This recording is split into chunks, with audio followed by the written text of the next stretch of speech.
My husband's mother hated that I had more savings than him. One day, I woke up to find my bank app locked. My husband said she moved things around for our future. I called the bank, and they said the power of attorney had been updated 2 weeks ago. I requested the document, and there in my handwriting was a signature dated the day I was. My husband's mother hated me from the beginning, not in a loud obvious way. She never raised her voice, never called me names. It was always quiet, small comments, side glances. The smile that didn't reach her eyes. At first, I chalked it up to the usual mother-in-law awkwardness.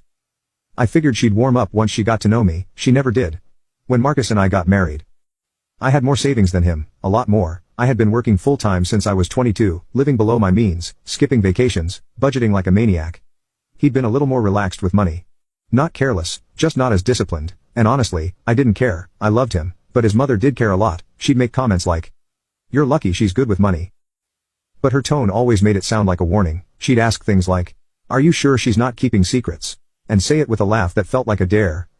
It got worse after we bought a house together. I put up most of the down payment. We agreed that what's mine is ours, or at least that's what I thought we agreed.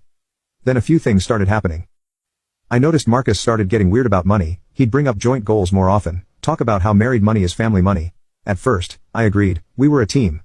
But then I started to notice how decisions were being made without me. Big ones. Like when he suddenly refinanced part of the mortgage for a better rate without telling me first. He said it was just a formality. I believed him. I should have asked more questions. One morning, I woke up like normal. Marcus had already left for work. I made coffee, turned on the news, and went to check my bank account just out of habit. But the app wouldn't open. My login worked, but the account access was blocked. I thought maybe the bank was doing some maintenance. I waited a few hours, tried again, same thing, so I called. The woman on the phone was polite, but I could tell something was off. She said there was a restriction placed due to a power of attorney update. That froze me. I said I didn't update anything. I didn't give anyone that kind of access. She asked if I wanted to request the documentation. I said yes. I was trying not to panic, but I could already feel my heart racing. She said it was signed 2 weeks ago, notarized on file. 2 weeks ago, I was in the hospital with a migraine so severe I couldn't stand up. Marcus had taken me in. I remembered lying in that hospital bed, struggling to stay conscious.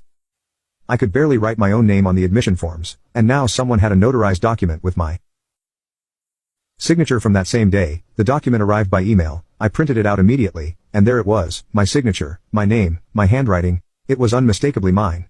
Right down to the way I always accidentally slant my S too far to the left. I stared at it for 10 minutes before I could move. Then I called Marcus. I kept it calm. I just said, "Hey, my bank app's locked. Did you do something?"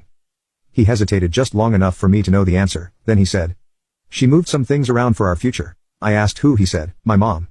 My voice got very quiet. "What do you mean she moved things?" He said, "We talked about it. You weren't